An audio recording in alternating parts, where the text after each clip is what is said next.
Hi. So we've got 3 new pedals for you here. We got the preamp here, Mark II, which is a collaboration with Benson amplifiers.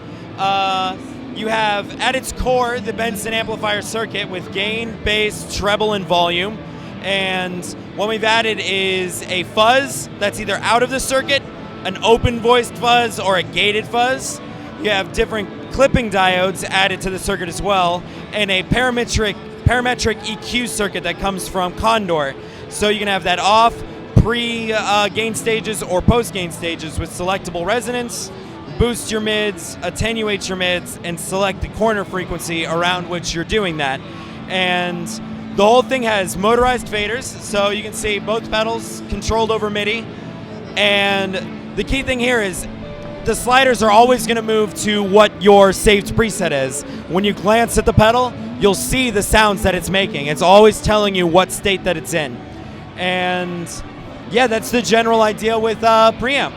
So our other new pedal in the Automatone line is here. This is a reverb. It's a collaboration with Meris, and it's inspired by classic hi-fi 80s reverbs.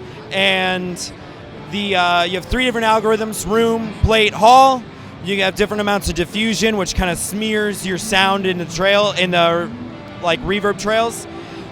Different amounts of modulation you can apply to the reverb, and then we can actually dumb down our sampling rate and our bit depth to start to simulate older hardware. The other cool thing about these is the frequency-dependent reverb trails. So you have separate reverb times for your bass frequencies and for your mids frequencies, and the crossover between those two is controlled by this. So the crossfader. So you can actually kind of sculpt how the reverb decays and simulate different spaces depending on that. And our other new pedal for 2020 is Blooper, which you may have seen a lot about already online. We have, at its core, it's a very high quality, high fidelity looper. You can just record, stop, and now you have a sample loaded in, and we can apply up 6 different effects via 2 banks of 3 modifiers. You can start to destabilize the loop in a way that simulates tape degrading, and you can go through 7 layers of undo and redo as you record and go through more and more overdubs.